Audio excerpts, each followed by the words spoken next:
Bienvenue, je suis Perrine Corvézier, la fondatrice d'Azimut. Azimut, c'est le guide des parents pour une orientation scolaire et professionnelle sur mesure avec votre enfant. Nous nous appuyons sur près de 100 spécialistes de l'orientation pour vous informer et vous conseiller. Pour découvrir l'ensemble des ressources Azimut, rendez-vous sur azimut-orientation.com. Vous pourrez notamment vous inscrire à notre newsletter. Je laisse place maintenant au contenu de cet épisode. Bonne écoute. Quelles études pour se lancer en philosophie ou en sociologie ? Philosophie et sociologie sont deux disciplines qui à première vue paraissent abstraites ou théoriques. Pourtant, dans un monde en pleine mutation, elles offrent des clés précieuses pour comprendre la société, les comportements humains et les idées qui façonnent nos vies. Les étudiants qui choisissent ces voies apprennent à penser par eux-mêmes, à analyser le monde avec rigueur et à construire un raisonnement solide.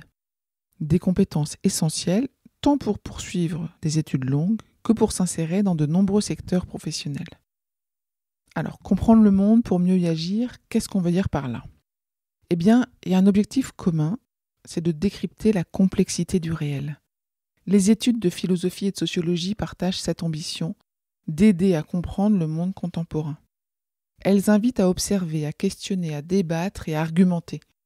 Qu'il s'agisse de réfléchir à la justice, à la liberté, à la vérité, ou d'analyser les inégalités, les institutions et les comportements sociaux, ces disciplines forment des esprits critiques et curieux, capables d'appréhender la complexité du monde sans simplification.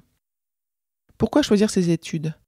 Pour développer sa pensée critique, pour apprendre à raisonner, à argumenter, à s'exprimer avec précision, pour mieux comprendre la société, explorer les relations sociales, les cultures, les croyances, les rapports au pouvoir, acquérir une base solide pour d'autres domaines. Ces cursus offrent un socle intellectuel qui ouvre vers le journalisme, les sciences politiques, la communication, les ressources humaines, la médiation culturelle ou encore l'enseignement. Ces études s'adressent à des jeunes curieux du monde, aimant lire, réfléchir, débattre et capables de travailler avec autonomie et méthode. Alors, quels sont les parcours d'études pour faire de la philosophie ou de la sociologie ? Premièrement, la voie la plus classique, c'est l'université. Les sciences universitaires sont la porte d'entrée la plus courante vers ces disciplines. Elles durent 3 ans, avec les L1, L2, L3, et permettent de poser les bases avant une spécialisation en master. Il y a la licence de philosophie, où on étudie les grands auteurs et les courants de pensée. On va parler de Platon, Descartes, Kant, Nietzsche, Sartre, etc. Il y a l'exploration des notions fondamentales telles que la liberté, la vérité, la justice, l'éthique, l'art, la politique et l'apprentissage du raisonnement logique et de l'analyse de texte. L'objectif, c'est d'apprendre à argumenter, à structurer une pensée et s'exprimer clairement à l'écrit comme à l'oral. La licence de sociologie, de son côté, étudie les phénomènes sociaux. L'éducation, le travail, les médias, la famille, les inégalités, le genre, la politique. Les méthodes utilisées sont des enquêtes de terrain, les statistiques, l'observation et les entretiens. L'approche y est concrète et pluridisciplinaire, mêlant parfois économie, démographie et psychologie sociale. L'objectif, c'est de comprendre les mécanismes collectifs et les transformations de la société. Ces 2 licences offrent une formation intellectuelle exigeante, mais très valorisée pour sa rigueur et sa capacité d'analyse. Il y a également les doubles licences et les parcours mixtes. De plus en plus d'universités proposent des bilicences ou des parcours pluridisciplinaires. Philosophie droit, sociologie économie, philosophie sciences politiques, sociologie psychologie. Ces cursus permettent à l'étudiant de développer une double compétence très appréciée sur le marché du travail. Ils conviennent à ceux qui souhaitent garder plusieurs portes ouvertes avant de se spécialiser. Une autre voie d'accès, ce sont les classes préparatoires lettres et sciences sociales, BL. Les classes préparatoires aux grandes écoles, LSS, lettres et sciences sociales, ou BL, combinent lettres, mathématiques, philosophie, sociologie, économie et langue vivante. Elles offrent une formation exigeante, pluridisciplinaire, qui prépare au concours des écoles normales supérieures, ENS, de Sciences Po et d'autres grandes écoles. C'est une excellente voie pour des élèves rigoureux, polyvalents et désireux de conserver une ouverture intellectuelle large. Que faire après la licence ? Eh bien, il y a les masters dans un premier temps.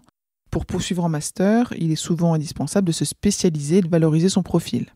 Avec un master de philosophie, Là où il y aura de la recherche, l'éthique, la logique, les métiers de la culture, les éditions ou la préparation à l'agrégation. Et puis de l'autre côté, il y a le master en sociologie, avec la sociologie du travail, des politiques publiques, urbaines, de la santé ou les études sociales appliquées. Ces masters permettent de se diriger vers l'enseignement, la recherche, la communication, les politiques publiques ou la gestion de projets. Sinon, il y a les concours et les écoles spécialisées. Après la licence ou le master, plusieurs concours sont accessibles. Dans l'enseignement, il y a le CAPES ou l'agrégation de philosophie, de sciences économiques et sociales ou de documentation. Il y a la fonction publique avec les concours administratifs de catégorie A, rédacteur, attaché, conseiller d'éducation, etc.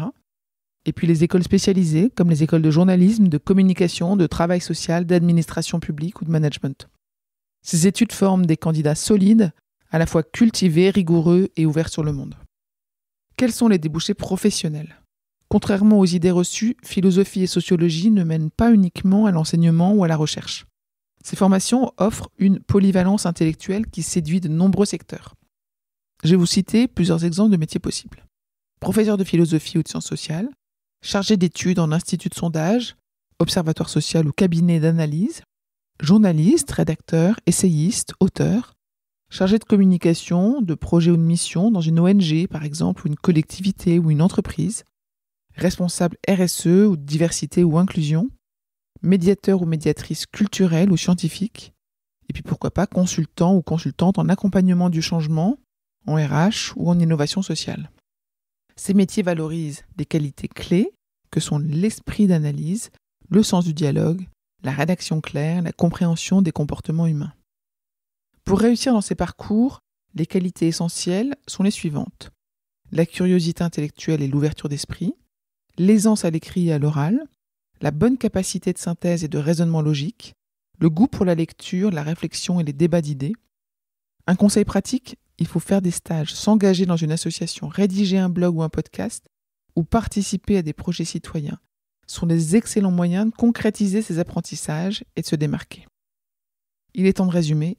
Les études de philosophie et de sociologie ne se limitent pas à la théorie. Elles forment des jeunes capables de penser, comprendre, argumenter et agir. Elles offrent une ouverture sur le monde et ses enjeux, qu'ils soient sociaux, politiques, économiques, éthiques, et constituent une base solide pour de multiples carrières. En tant que parent, encourager ce choix, c'est reconnaître la valeur d'un parcours intellectuel exigeant, porteur de sens et de réflexion, qui donne à votre enfant des outils pour analyser le monde et y trouver sa place. Je vous retiens quelques instants. Vous écoutez peut-être sur Apple ou sur Spotify ou sur Deezer ou sur une autre application de podcast. Je voulais m'assurer que vous connaissiez l'existence de notre site azimut-orientation.com. Sur ce site, les contenus sont organisés par thématique et par situation. Ceux qui connaissent, adorent et utilisent notre moteur de recherche, ce qui leur permet d'aller chercher directement le bon contenu qui correspond à leurs problématiques. Je vous encourage à vous y connecter et n'oubliez pas de vous inscrire à notre newsletter. Merci de votre fidélité et à bientôt.